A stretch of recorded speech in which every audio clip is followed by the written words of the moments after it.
Minecraft olami siz o'ylagandan juda ham keng va har bir o'yinda bo'lganidek bu o'yinda ham turli xil afsonalar va turli xil qo'rqinchli nazariyalar mavjud. Va bugungi videoda biz Minecraftdagi siz bilmagan va siz eshitmagan turli eng qo'rqinchli bo'lgan nazariyalarni ko'rib chiqamiz. VLL bu Minecraft afsonalaridagi eng kam ma'lum, ammo eng dahshatli mavjudotlardan biri sifatida ko'riladi. U haqida aniq ma'lumotlar juda oz, lekin u bilan bog'liq hikoya forumlarda va YouTube'dagi sirli kontentlarda ko'plab uchraydi. Bu mavjudot ko'rinishi oddiy villagerga o'xshaydi, lekin tanasining rangi oppoq yoki ko'kimtir, xuddi hayotdan ajragandek, ko'zlari qop-qora yoki yaltirab turuvchi qorong'u.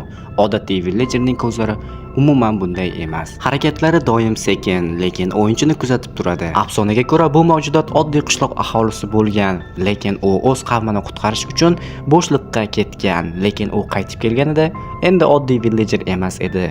U shu ko'rinishiga kelgan edi. Agar sizning yeringizda VLL mavjud bo'ladigan bo'lsa, bu belgilarni siz aniq ko'rgan bo'lishingiz kerak. Qishloq atrofida yurganingizda barcha villagerlar o'z-o'zidan g'oyib bo'lib qolganini sezganingiz va doimiy kulrang tuman paydo bo'lib turishi. Xo'sh, siz bunaqa belgilarni qachondir Minecraftda ko'rganmisiz? Agar ko'rgan bo'lsangiz, tabriklayman, siz VLL bilan bitta merda vijvaniya qilgansiz.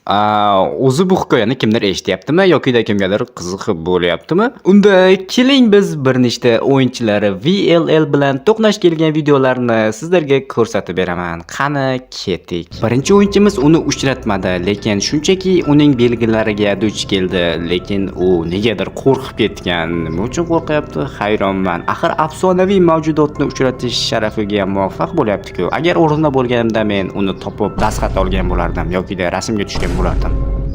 To'g'risi ham-da, yana qachon ko'rishinglar mumkin bunaqa mavjudotni.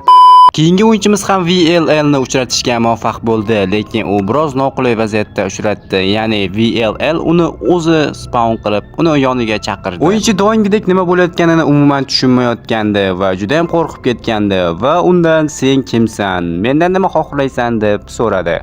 Aka, shaftoli bormi? Keyin nima bo'ldi desanglar, nima ham bo'lardi? Shunchaki o'yindan otvordi. Yana bir boshqa videodagi o'yinchini ham xuddi mana shu yerga o'sha VLL teleport qilib, spawn qilib oldi. Abed, akaratika bilan o'rdak go'shi. Hali yarim soatdan keyin tayyor bo'ladi. Menimcha bu o'yinchimizga ham rahm qildi, unga hech narsa qilmadi. Shunchaki bu o'yinchini ham o'yindan otvordi.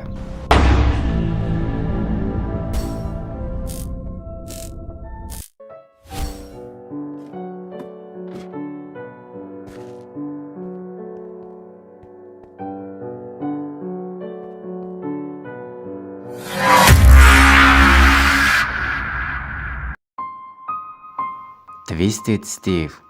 Bu Minecraftda qorong'u zulmatda qolgan Steve'ning hikoyasi.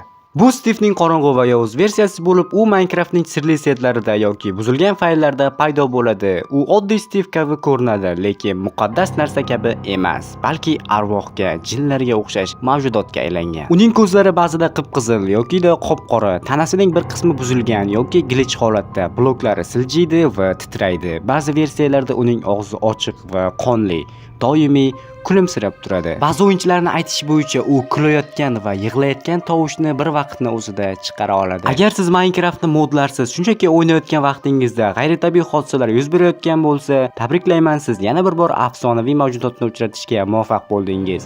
Ya'ni Twisted Steve'ni. Ayniqsa kechasi Minecraft o'ynayotgan bo'lsangiz yoki Nether olamiga borganingizda, u hujum qilmaydi, faqat krisaga o'xshab kuzatadi, lekin siz unga orqa o'girsangiz g'oyib bo'ladi yoki shunchaki ortingizda paydo bo'ladi. Siz turgan joydan bloklar o'z-o'zidan buziladi yoki yong'in paydo bo'ladi.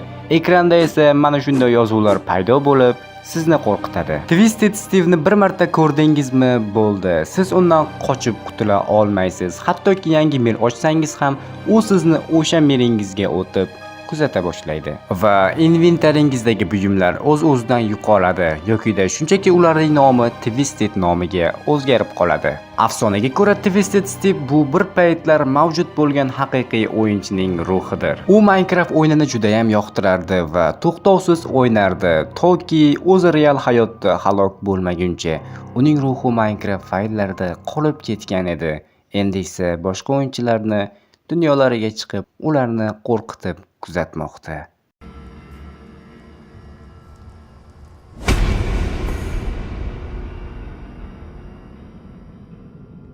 Ba'zi bir nazariyalarga qaraganda Twisted mana shunday ko'rshapalakka ham aylana olishi mumkin.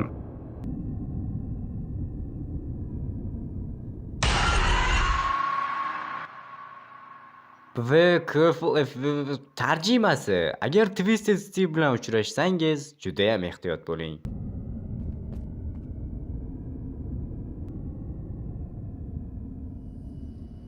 Shoshilib qayerga ketasan? Qayerga ketasan shoshilib?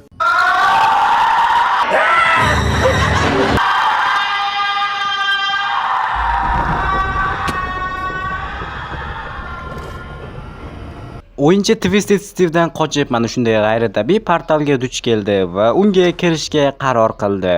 Kirganidan so'ng qandaydir g'alati joyga paydo bo'lib qoldi.